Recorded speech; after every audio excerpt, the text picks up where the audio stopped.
This week's episode is brought to you by Audible. I love audiobooks. I spend a lot of time sitting and reading, but sometimes I can't sit and read, but I still want to read. So audiobooks are great for walking around, doing chores, and traveling. I've been on and off of a lot of airplanes recently, and audiobooks are great when you're stuck sitting in one place, but also want to not be there mentally anymore. So all Audible members get access to a growing selection of audiobooks, Audible originals, and podcasts that are included with membership. And you can listen to all you want and get more added every month. You can also listen to exciting new titles like Monsters and How to Tame Them from Kevin Hart. Even if being a better you isn't something you regularly think about, Kevin Hart's signature real talk and wit will teach you how to tame your negative thoughts and patterns. No near-death experience required. So check out Kevin Hart's Monsters and How to Tame Them today on Audible. New members can try it free for 30 days. Visit audible.com/revolutions or text revolutions to 500-500. That again, audible.com/revolutions or text revolutions to 500-500 to try Audible free for 30 days. audible.com/revolutions. This week's episode is also brought to you by Green Chef, the #1 meal kit for eating well. And just so you know, Green Chef is now owned by HelloFresh, and with a wider array of meal plans to choose from, there's something out there for everyone. Green Chef puts together meal kits fit for any diet, whether you're keto, paleo, vegan, vegetarian, Mediterranean, or gluten-free. They also have a bunch of fast and fit meals that will be ready in less than 25 minutes and are all under 700 calories. But all the recipes they have are real time savers. They have pre-measured and pre-made sauces and spices. All the directions are simple to follow, and they make it easy to get the kind of flavors you would expect from a restaurant right at home. So it's getting kind of chilly out there, and soup season is here. So on the menu this week, we have creamy Italian pork soup, which got cauliflower, kale, tomato, mushroom broth. And I know it'll be fresh, it'll be easy to make, it'll be warm, satisfying, delicious, like always. So go to greenchef.com/revolutions135 and use code revolutions135 to get $135 off across 5 boxes. And your first box will ship free. That again, go to greenchef.com/revolutions135 and use code revolutions135 to get $135 off across 5 boxes, and your first box ships free.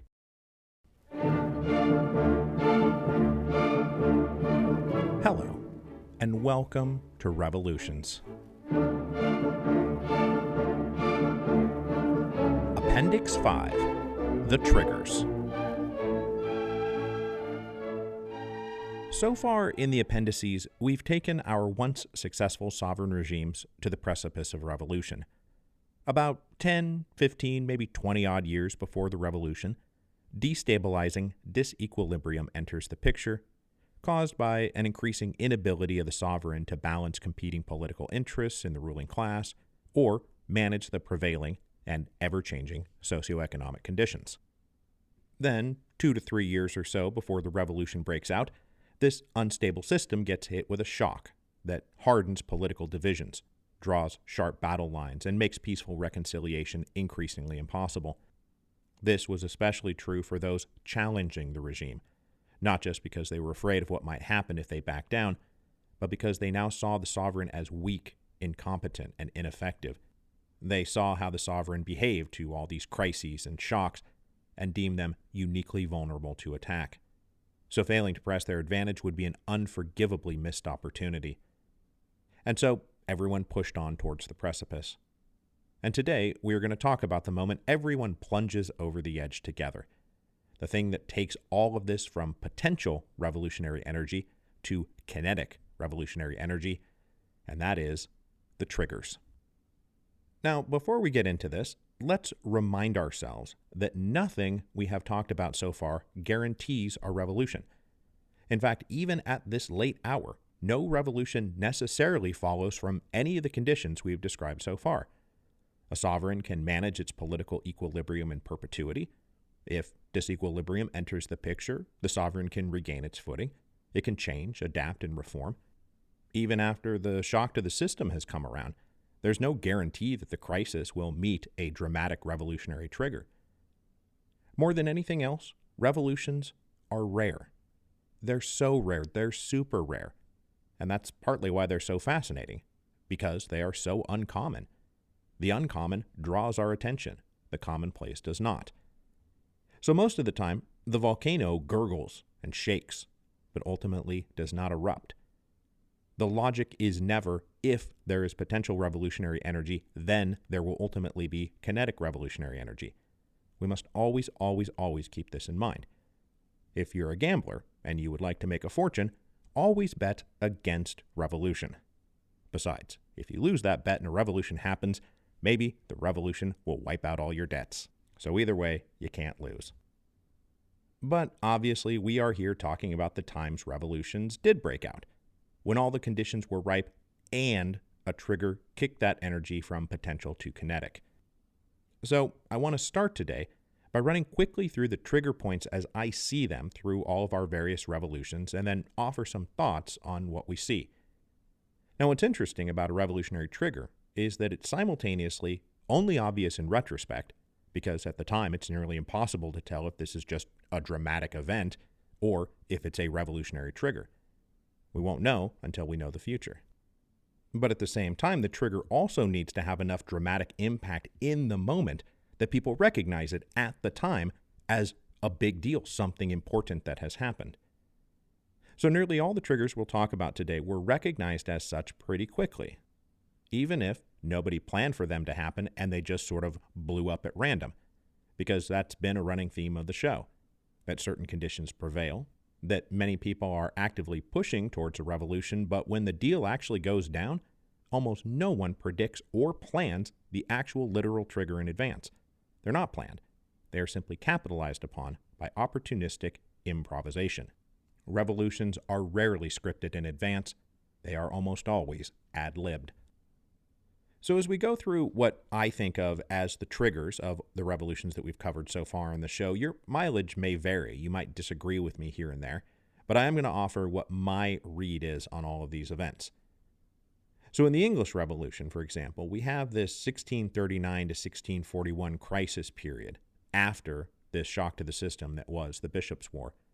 There's the short Parliament, the impeachment of William Laud, the trial and execution of Strafford, the rebellion in Ireland, which I actually referred to in the podcast specifically as the direct trigger of the Civil War. But I think the even more direct trigger was when King Charles showed up at Parliament on January the 4th, 1642, to arrest the 5 members. This attempted usurpation of parliamentary rights sparked outrage in the city of London. Students, apprentices, journeymen, and clerks all took to the streets in the days that followed, creating such a tumult that King Charles and his family had to secretly flee the city on January 10th. And this is when things went from confrontation to revolution. The sovereign was driven from his capital, leading to Parliament's militia ordinance, which gave them the right to raise armed forces without the need to consult their runaway king. And that directly set up the Civil War. Charles himself, as we know, would not return to London until he himself faced trial and execution. Now, the trigger for the American Revolution is obviously the shot heard round the world, the battles of Lexington and Concord. This is famous. We made it famous. It's almost impossible to disentangle ourselves from it. Though it is worth mentioning that the Battle of Lexington and Concord was actually the 4th time British regulars had gone out to secure colonial munitions. There was the powder alarm around Boston in September 1774, then again in Portsmouth in December 1774, then Salem in February 1775, and only then do we come to the events in Lexington and Concord in April of 1775. It's also worth noting that just 5 days later there was a thing called the Gunpowder Incident down in Williamsburg, Virginia, pitting Lord Dunmore against a militia raised by Patrick Henry. So, why was Lexington and Concord the trigger and all those other things just things that happened? Who knows? That's just the way things go. Now, in the French Revolution, it's also impossible to disentangle ourselves from the cataclysmic, earth-shattering fall of the Bastille in July 1789. That is the traditional, historical, dramatic beginning of the French Revolution, even if a bunch of stuff leading up to that moment is also a part of the French Revolution. But the fall of the Bastille was not really the trigger, was it? The trigger came 3 days earlier, when Louis XVI fired Controller General Jacques Necker. That's what set off all that decisive unrest in Paris, as the Parisians believed Necker's dismissal was a prelude to the king shuttering the National Assembly and ordering regular soldiers to occupy Paris. So when the king made this incredibly provocative move, they rose up in defense of the revolution that had only just then gotten going. Now, none of these first three triggers was premeditated. As I said, most things are improvised on the fly, just things happen and people respond. Now, in future appendices, we'll get to the second revolutionary waves that often follow the first waves, and many of those involve triggers that are in fact planned in advance: the insurrection of August the 10th, Lenin's October Revolution, etc., etc. But the first time we get to something that seems truly premeditated comes with the Haitian Revolution. It arrives in August of 1791 with the Bois Quémant ceremony. There was no immediate threat from the colonial authorities that drove the Haitian slaves into revolt. There was no especially provocative thing they did.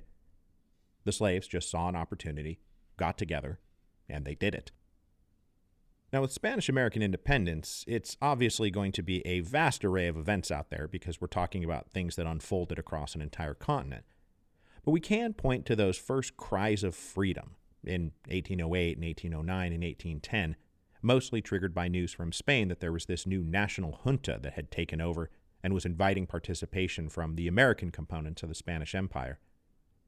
In the specific case of Gran Colombia, though, we can turn to April 1810, when a small group from Spain arrived claiming to represent a regency council that other people on board the same ship told the locals didn't really exist. It wasn't actually a thing. And so within days, a large crowd was marching to confront the Captain General in Caracas.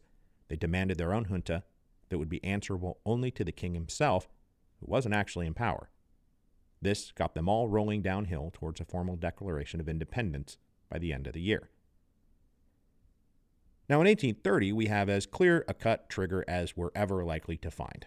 It's King Charles X publishing the four ordinances on July the 26th, 1830, which immediately sets off a wave of popular resistance, the formation of barricades by the people of Paris, and the self-directed recall of the National Guard, soon to be placed under the command of old General Lafayette.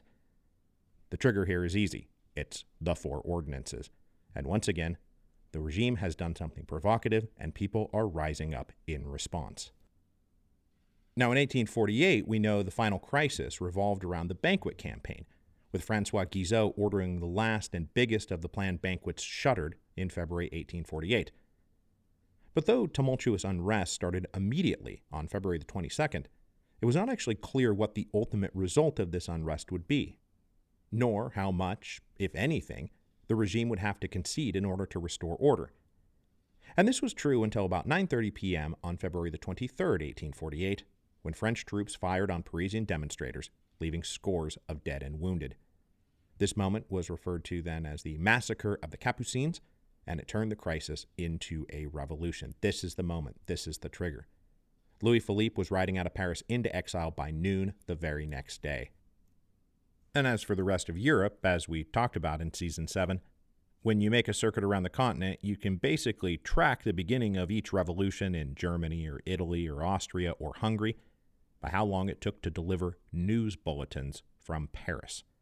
That was the trigger there. What happened in Paris? And the third time we see news bulletins serving as a revolutionary trigger, I think the first was Spanish America, the second was Central and Southern Europe in 1848, is the collapse of the Second Empire into the Third Republic, which began as soon as news of the Battle of Sedan arrived. As with Spanish America, it was similarly triggered by news of a massive political vacuum opening up. The emperor had been captured. What are we going to do now? Let's declare another republic. The trigger for the Paris Commune, on the other hand, was far more standard issue, where the regime does something and people mobilize to resist. And it's in fact very similar to the American Revolution. The regime was trying to take the cannons of Paris the same way the British had tried to secure the powder of the American colonies, and the people rose up in opposition. Now, the Mexican Revolution followed immediately on the heels of the clearly rigged presidential election of 1910. And while the arrest of Francisco Madero and thousands of his supporters in June 1910 probably planted some very fertile revolutionary seeds, the real final trigger that drove Madero and his inner circle into revolution was the National Congress ratifying the fraudulent election in October 1910. This is when they re-elected Porfirio Diaz to the presidency and, more provocatively, made the hated Ramon Corral vice president and de facto heir. This was the immediate trigger for Madero to publish the plan of San Luis Potosi and raise a revolutionary army in the north. Now, the Russian Revolution of 1905 comes with one of the most infamous of all triggers, the events of Bloody Sunday. This is when the Tsar's troops fired on unarmed protesters and drove nearly all segments of Russian society into a vast revolutionary push to demand fundamental political reform. But what's kind of funny about the trigger of the Revolution of 1917, one of the greatest revolutions in human history, is that it was not about the regime doing something provocative or some apocalyptic piece of news from abroad. It's just that February 23rd, 1917, Petrograd was just a really nice day.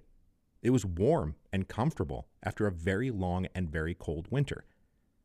So it's weird to go through all these and then write down that the trigger for the 1917 revolution was just that it was a nice day. But that's what happened. It's why the protests surrounding International Women's Day were able to roll so seamlessly into demonstrations from the Petrograd garrison. It was so nice. Everybody wanted to be outside. History, man, it's crazy. So these triggers all come in many shapes and sizes, but what nearly all of them have in common is that the sovereign made some kind of final provocative move. This isn't true of all of them, but it's true of most of them. The trigger that triggers revolution is almost always the regime doing something. They try to take our guns, they try to take our rights, they try to take our lives. The initial trigger is pulled by the regime, and the explosion of kinetic revolutionary energy that bursts forth is almost always a defensive response to some kind of perceived threat or provocation. But what is it that the trigger unleashes? What is the huge difference that comes from one of these triggers that makes the after so much different than the before? And what I would say is that the trigger unleashes popular forces. Popular forces that come bursting onto the political scene like the Kool-Aid Man. Whether in the form of crowds or demonstrators or marchers or barricade builders, militias, or full-blown organized armies, the political confrontations that have thus far been going on in the political society now have a large mass mobilization element that is uncontrolled and uncontrollable by the prevailing sovereign. That's what the trigger triggers.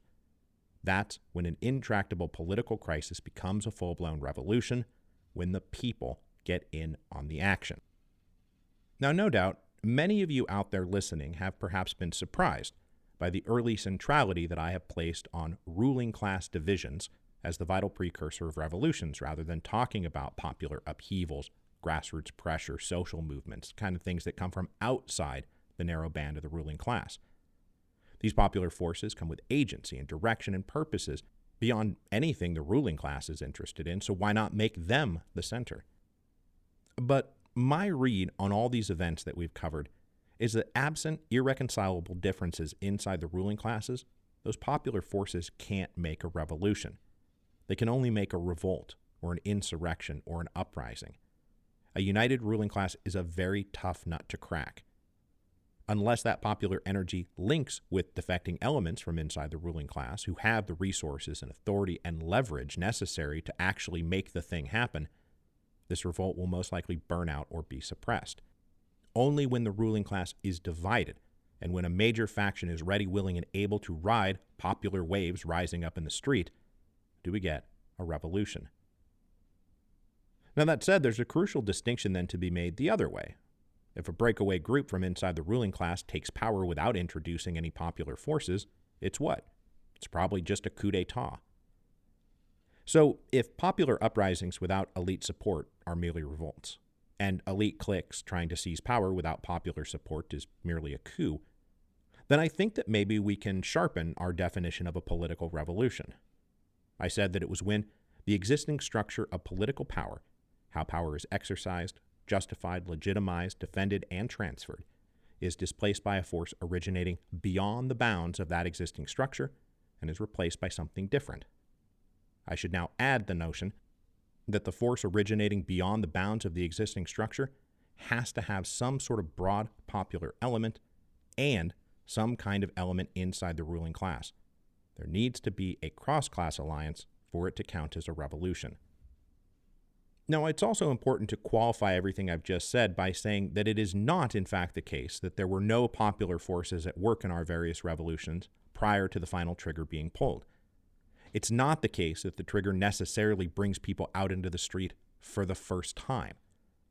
Let's remember here that there was plenty of mob violence and destruction of property in Boston carried out pretty routinely in the 1760s and 1770s. Before the fall of the Bastille, France saw routine grain riots for years, to say nothing of things like the Day of the Tiles and the Réveillon riots. We often see marches and protests and even violent clashes taking place prior to the Great Revolutionary Trigger.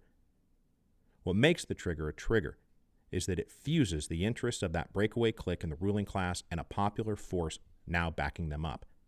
They are now pushing in the same direction towards a very irregular solution to their collective political problems. But the entrance of a popular element does complete the cross-class alliance I think is so vital to a successful revolution. We now have an armed force populated with individuals ready to fight against the prevailing regime and taking orders not from any institution of the old regime, but from their own new chain of command, which terminates with some pocket of the old ruling class now setting itself up as the new ruling class. The trigger locks into place what is effectively a whole shadow society, featuring everyone from wealthy elites to middle-class professionals and intellectuals to artisans and workers and soldiers and peasants. All of them are now linked by a new set of binding ties, often defined by all those new ideas that we talked about, which are now floating around out there. This shadow society is going to try to displace the old society. Another thing we have to mention when we're talking about all this stuff is that though a popular force is now present and the people have now entered the picture, that does not mean that the people are a single united entity, nor that popular forces represented anything close to a majority of the inhabitants of whatever kingdom, empire, or republic we're talking about. The people, capital T, capital P, are an invocable political concept, not a description of the sentiments of the overwhelming majority of the population. As you may have noticed, the popular forces unleashed by our various revolutionary triggers are often just a subset of the population of a single major city, like Boston or Paris or Petrograd. And even when the revolution spreads to include other regions and cities and villages, it's not like the revolutionaries ever make up a true majority of the population. Not only are there plenty of people, from rich elites on down to poor peasants, who will be ready to uphold and defend the former regime, let's face it, most people, most places, most of the time, are apolitical. They don't care. They're just trying to ride the thing out. So the kinetic revolutionary energy unleashed by the trigger, these popular forces, are never actually representative of the people everywhere united. That's just never going to be a thing that happens, nor is it even necessary. It's just that so many of those people are in fact willing to march out into the streets that the sovereign regime can no longer control events. That's what we mean by popular forces entering the picture. They have become too big for the regime to control. And that right there is the rub. That's the point. That's the crux of the thing. In the grand scheme of things, I think what's really going on with these triggers, what they do when they turn political confrontations in the ruling class into full-blown revolutions, is that they open up the great challenge to the sovereign's last bulwark of power, their preponderance of force. That preponderance of force is what kept everyone and everything in line.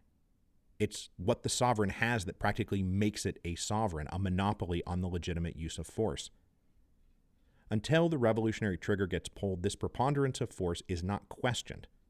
However, consciously or tacitly, up until that trigger point, it's taken for granted that the sovereign can deploy coercive physical force far beyond that which can be deployed by any rival or challenger. But when the trigger is pulled, it breaks the last tie binding those old political arrangements, and it brings popular forces out into the street and sets up a physical contest for power. This is a challenge to the sovereign's claim to a preponderance of force in the most direct way possible. It's like challenging the reigning champ to a fight. If you think you're so strong, prove it. And as we've seen, our existing ancien regimes, our sovereigns, they're weak and incompetent and ineffective, and it is not at all clear they will be able to prove it. So next week, we're going to move on to the first stage of the actual bona fide revolution. No more disequilibrium or shocks to the system or triggers, but now a raw contest for power pitting a weak, ineffectual, but still powerful Leviathan against a revolutionary force enjoying maximum revolutionary unity. Now, if you've paid even a little bit of attention in the podcast, you know that that period of maximum revolutionary unity is very fleeting and never ever outlasts the death of Leviathan. But before we go, I just want to remind everybody that I am coming to Boston, Washington, D.C., and Newark live and in person on October 26th, 27th, and 29th. I just got back from my run through Austin and San Francisco and Seattle. It went great. The shows are super fun, and I love being out there. So please get your tickets while you can. And if you're in Boston, Washington, D.C., or Newark, I will see you there. And if not, I will see you here next week for Appendix 6.